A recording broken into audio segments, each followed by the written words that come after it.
하나님의 말씀은 사도행전 1장 14절입니다. 여자들과 예수의 어머니 마리아와 예수의 아우들과 더불어 마음을 같이하여 오로지 기도에 힘쓰더라. 아멘. 예수님이 이제 하늘로 승천하신 이후에 주의 교회들이 어떻게 기도했는가, 그 중에 가장 먼저 예루살렘에 있는, 오늘 말씀대로 여자들과 예수의 어머니 마리아와 예수의 아우들과 더불어 성도들이 마음을 같이하여 오로지 기도에 힘쓰더라 그래요. 유독 사도행전에는 초대교회 성도들이 기도하되 그냥 기도하였더라 그러지 않아요. 기도에 힘쓰더라 그랬어요. 거기 사도행전 2장 42절 말씀도 함께 합독해 봅니다. 다 같이 시작. 그들이 사도의 가르침을 받아 서로 교제하고 떡을 떼며 오로지 기도하기를 힘쓰니라. 아멘. 여기도 똑같죠, 그죠? 오로지 기도하기를 힘쓰더라, 힘쓰니라. 빠지지 않는 단어가 오로지 힘쓰더라. 그러니까 기도만 하고 기도에 힘을 쓰더라. 그래서 그들에게 우리가 잘 아는 대로 오순절 성령의 역사가 임한 것을 알 수 있고, 자, 사도행전 6장 4절을 함께 봅니다. 다 같이 시작. 우리는 오로지 기도하는 일과 말씀 사역에 힘쓰리라 하니. 아멘. 역시 예루살렘 교회의 사도들의 고백이죠. 우리는 오로지 기도하는 일과 말씀 사역에 힘쓰리라. 그러니까 기도하더라도 우리가 그냥 기도하겠다 그러지 않고 오로지 기도에 힘쓰니라. 우리는 오로지 기도에 힘쓰리라. 세상에 많은 일이 있지만은 그 일을 다 하겠다는 것이 아니고 우리는 기도만 하겠다는, 기도만 하고 기도를 하되 기도를 그냥 하지 않고 기도에 힘을 쓰겠다 그랬어요. 축복하기는 오늘도 우리가 기도하되 기도를 힘써서 할 수 있기를 축원합니다. 기도를 힘써서 기도하자. 기도에 전념하겠다. 왜 초대교회는 기도하되 오로지 기도하고 힘써서 기도했을까? 그런데 그건 초대교회뿐 아닙니다. 실상 우리가 모든 시대를 통하여서 기도하는 사람들, 그러니까 예를 들면 이런 거예요. 우리가 세상의 일을 한 분야에서 성공하거나 또 특별히 뛰어난 사람들, 그런 사람들 우리가 한 부유문의 전문가죠. 거기서 성공한 사람들을 보면 그 사람들은 결코 이것저것을 다 잘하지 않습니다. 한 가지만을 잘하게 되어 있습니다. 한 가지만. 우리가 세상에 뛰어난 어떤 바이올리니스트, 그 사람이 그러면 바이올린만 연주를 잘하지 피아노도 잘하고 첼로도 잘하고 뭐든 플룻도 잘 불고 그러질 않습니다, 여러분. 물론 할 수는 있겠죠. 그러나 한 가지만을 집중할 때 그 분야에 뛰어난 사람이 되는 겁니다. 그러면 우리는 왜 기도를 그냥 적당히 무난하게 그저 형편되는 대로 하면 되지 왜 꼭 기도를 그렇게 힘써서 해야 됩니까? 그리고 왜 기도만 해야 됩니까? 우리는 기도를 할 때 꼭 하셔야 되는 게 있습니다. 그러니까 물론 그렇기 때문에 우리가 오늘날도 기도하는 사람보다 기도하지 않는 사람이 많은 게 우리의 현실입니다. 우리가 기도자로 살아가면서 늘 염두에 둬야 되는 게 있습니다. 예를 들면 제가 처음 자동차를 교회에서 구입해서 운행할 때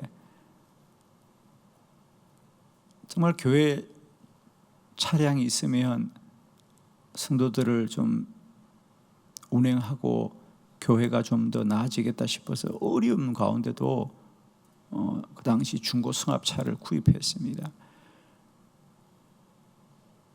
그 당시 5,000원씩 기름을 넣고 운행할 때입니다. 그죠? 그리고 가다가 기름이 모자라서 차가 멈추고 그런 적이 있죠. 요즘이야 뭐 우리가 생각도 못 합니다만 그 당시 제 기억에 5,000원씩 기름을 넣었던 것 같아요. 그리고 그 당시는 자동차 보험도 이제 책임 보험이 있었어요. 그죠? 그래서 그건 기본적으로 반드시 넣어야 되는 보험이 있고 또 종합보험이라 그래서 우리가 좀 더 보장을 받을 수 있는 부분이 있는데 돈이 없으니까 기본적인 보험만 넣었어요. 사고 나면 큰일 나는 거죠. 차가 운행할 정도의 보험만을 넣었습니다. 제가 그 차량을 운전할 때마다 혹여라도 과속을 하거나 사고를 유발할까 조심히 계속 운전해야 된다. 늘 마음에 제가 새겼죠. 그러니까 내가 조심해서 운전하면 괜찮겠지. 그래서 제가 그 차량을 타면 그 차량 대시보드에다가 뭐라고 제가 기록을 해두었어요. 본 차량은 책임보험반 가입되어 있는 차량입니다. 조심하여 운행하십시오. 제가 차를 탈 때마다 그걸 보는 거예요. 그래야 조심하니까. 나도 모르게 옆차가 빨리 간다고 따라갈까 봤어. 옆차가 쌩하고 지나가면 가려고 하다가 본 차량은 책임보험만 가입된 차량입니다. 조심하여 운행하십시오. 제가 저를 위해 써놓았어요. 깨어서 운전하라. 늘 깨어서 운전하라. 그렇게 살았던 적도 있습니다. 왜 다른 사람들에게 혹이라도 또 다른 사람들이 하는 일에 내 마음이 빼앗겨서 나도 그렇게 넘어가지 않도록 나를 늘 그 말을 보고 더 생각을 깨우치는 거예요. 우리가 기도자로 살 때도 여러분 정말 꼭 아셔야 되는 게 있습니다. 제가 늘 말씀드리잖아요. 우리는 기도를 안 하는 게 아니다. 기도를 못 하는 거라 그랬잖아요. 그러니까 사람들이 정말 모르는 게 본인이 마음만 먹으면 내가 지금은 이래도 급하면 다 기도할까 이렇게 생각하는데 여러분 급해도 기도를 못할 때가 옵니다. 여러분. 저는 분명히 말합니다. 기도 안 하는 사람들은 그들이 기도를 안 한다고 생각하지 못한다고 생각하지 않아요. 그러나 우리가 보면 그 사람들은 기도를 못하는 거예요. 하고 싶어도 못해요. 왜? 영이 오랫동안 너무 그런 것에 무감각해 있는 거예요. 처음에는 기도해야지 그러다가 어느 순간은 그 갈등조차도 없어지는 거예요. 너무 육적인 것에 안주하기 때문에. 본인들은 모르죠. 그분들에게 우리가 기도해라 그러면 그걸 도무지 꼭 그렇게 기도를 하면 살아야 되냐 이런 반응이죠. 예를 들면 이런 것들 우리는 기도를 못하면 살아가는 이 억울한 현상 가운데도 모르는 거예요. 본인은 나도 언젠가 마음만 먹으면 기도할 수 있어 생각하는데 절대로 못합니다. 그래서 제가 늘 말씀드리는 게 우리는 기도를 안 하는 것이 아니라 못하는 거예요. 그러니까 기회가 되면 억지로라도 본인의 영을 기도로 깨워가야 된다는 거예요. 자, 왜 사도행전의 교회는 기도를 하되 적당히 기도하지 않고 오로지 기도하고 힘써서 기도했느냐? 기도하려고 힘을 쓴 겁니다. 왜 그랬을까?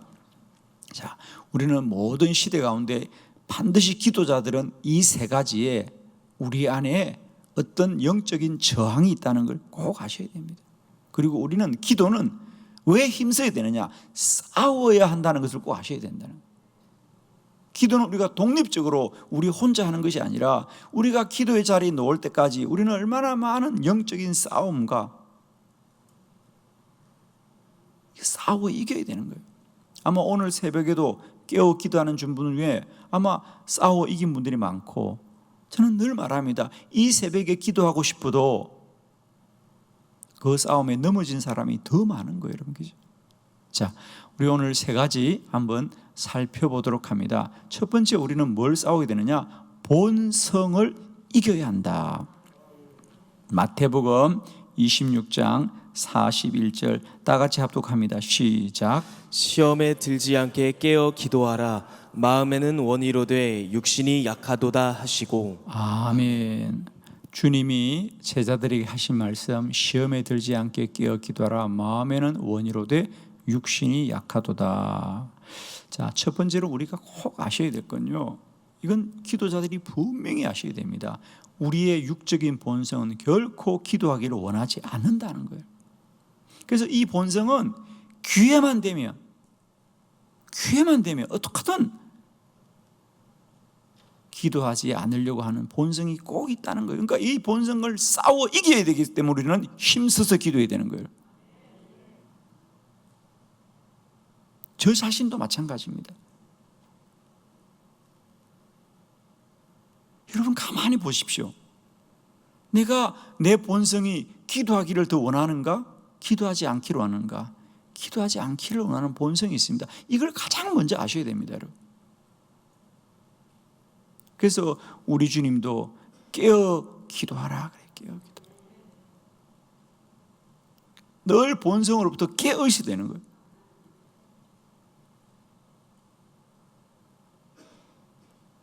기도는 사람의 뜻이 아니라 하나님의 뜻이에요, 여러분. 근데 우리는 그걸 자꾸만 사람의 뜻일 거라고 생각하는 거예요. 그래서 많은 분들이 아유 괜찮아요, 조금만 기다려 보세요, 내가 기도할 만하면 하겠습니다. 그런 날은 절대로 오지 않습니다. 왜? 육적인 본성은 늘 우리 안에 어떤 이유와 어떤 핑계와 어떤 정당성과 어떤 합법적인 것을 우리에게 말해서 할 수 있거든. 기도하지 말아라. 저는 특히 코로나 바이러스 중에 교회 가지 마라, 모이지 말아라, 이런 말들이 자칫 우리에게 당분간 기도를 쉬어라는 말로 들릴까 봐 너무 저는 염려되는 거예요.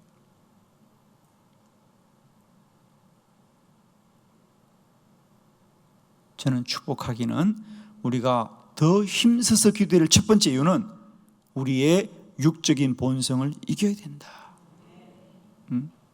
우리의 육적인 본성을 이겨야 됩니다. 사람들이 어디 놀러 가자, 재미있는 거 하자 그러면 그때 몸이 움직입니다. 몸이 춤을 추고 얼마나 기뻐하는지. 근데 기도하자 그러면 그냥 어디 끌려 죽는 사람처럼 옵니다, 여러분. 여러분 다 그렇잖아요. 어디 맛있는 거 먹으러 가자, 어디 놀러 가자 그러면 그때부터 막 몸이 움직입니다. 몸이 좋아한다는 거니까. 벌써 얘기만 해도 침샘이 고여가지고 침이 꼴딱꼴딱 넘어가고. 근데 기도하자 그러면 그냥 죽을 상이 돼가지고.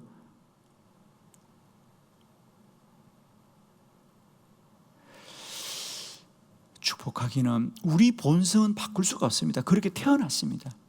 그러니까 일생 동안 싸우는 수밖에 없습니다. 괜찮아질 거라고 천만의 말씀입니다. 주님 앞에 갈 때까지 싸워야 됩니다. 이 본성은 여러분, 이걸 기억하십시오. 본성적으로 기도되지 않습니다. 본성적으로 기도하지 않는 겁니다. 그러므로 날마다 때마다 우리는 본성과 싸워 이겨서 기도해야 한다. 두 번째, 시대를 이겨야 한다. 이 시대에 많은 우리의 생각과 또 주장들을 꼭 이겨야 됩니다. 사무엘상 3장 1절 다 같이 시작. 아이 사무엘이 엘리 앞에서 여호와를 섬길 때에는 여호와의 말씀이 희귀하여 이상이 흔히 보이지 않았더라. 아멘. 사무엘의 시대는 기도하는 게 이상한, 엘리 제사장도 기도하지 않습니다. 그래서 그 시대는 하나님의 말씀이 희귀하더라, 나타나지 않더라 그랬습니다. 그러나 참 감사하게도 그런 시대 한복판에서 사무엘은 태어날 때부터 하나님께 구별되어서 기도함으로 하나님은 사무엘을 통하여 그 시대를 구원한 줄로 믿습니다. 어느 시대나 이 시대와 이 세대가 우리에게 기도하라는 적은 한 번도 없습니다. 저는 늘 목회하면서 성도들을 만날 때마다 무슨 생각하는 줄 아십니까? 저는 여러분이 성전에 올 때마다 저는 마음속으로 아유, 저분들이 또 지난 하루 종일 또 지난 한 주간 동안 세상에서 하나님 없다, 기도는 소용없다, 하나님이 어디 계시냐, 이런 불신앙적이고 인본적인 말들을 듣고 보고 온 사람들인데, 그래도 그거 다 이기고 이가 자리 나온 거 감사한 사람들이구나. 할렐루야. 여러분, 오늘 TV 채널을 돌려보십시오. 인터넷에 홈페이지에 들어가 보십시오. 유튜브를 보십시오. 물론 간간히 그런 게 뜨긴 합니다만 어느 곳에 하나님이 살아계신다고 말하는 사람이 많습니까? 하나님 없다고 말하는, 없다는 사람이 훨씬 많습니다.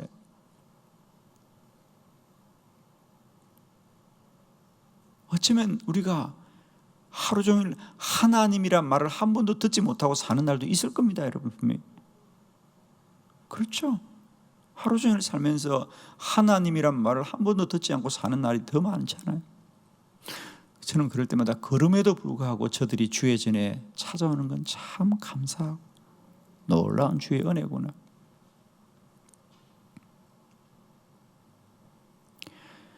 이 불신앙의 시대에 인류의 역사는 크게 두 줄기입니다, 여러분. 신본주의와 인본주의입니다.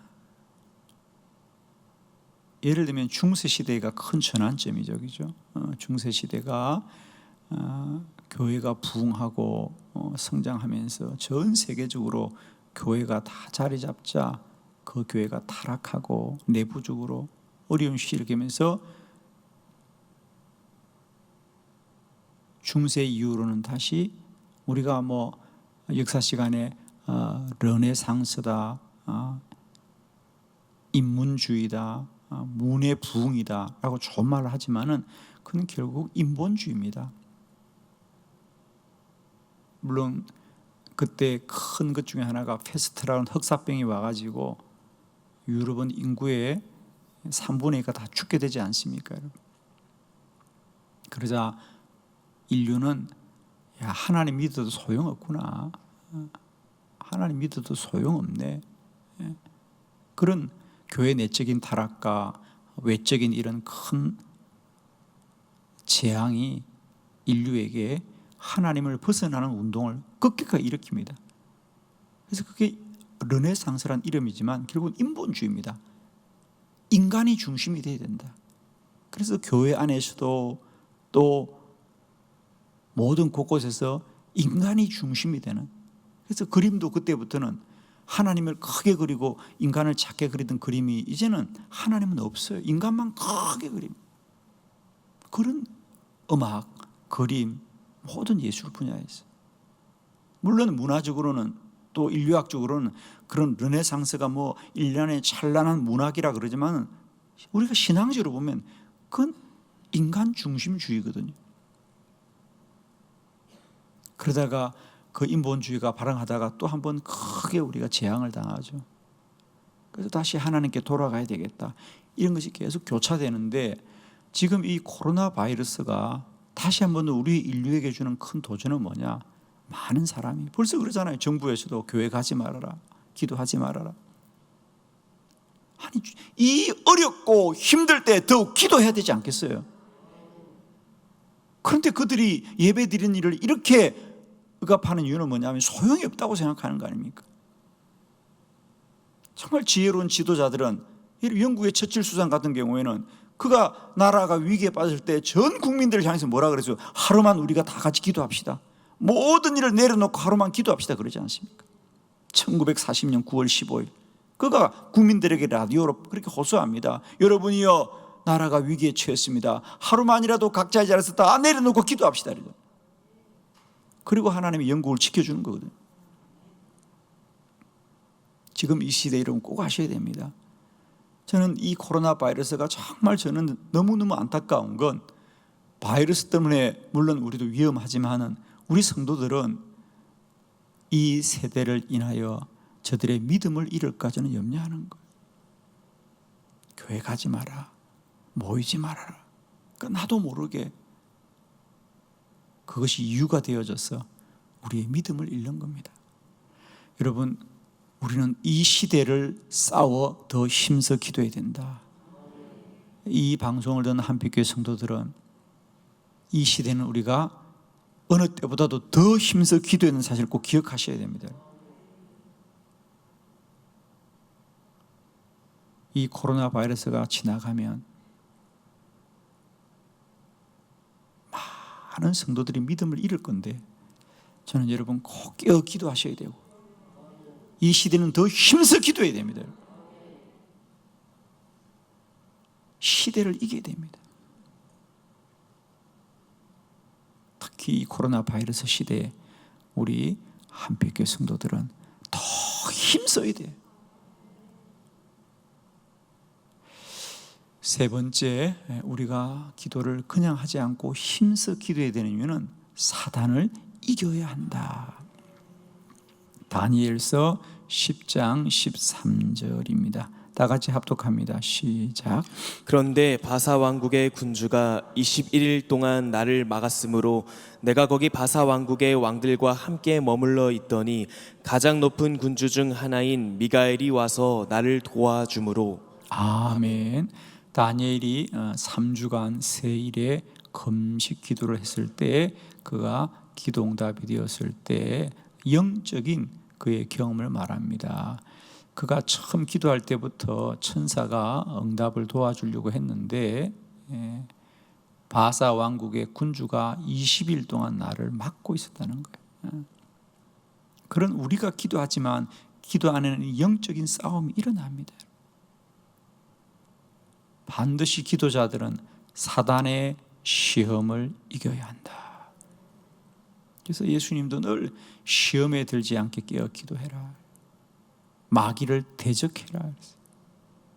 이건 정말 우리도 모르는 기도자들 안에 일어나는 영적인 싸움인데 사랑하는 성도 여러분, 우리가 날마다 때마다 이 사단의 시험을 이길 수준에서 더 힘써 기도함으로 우리의 기도를 통하여 하나님의 놀라운 능력들이 누려지기를 축원합니다.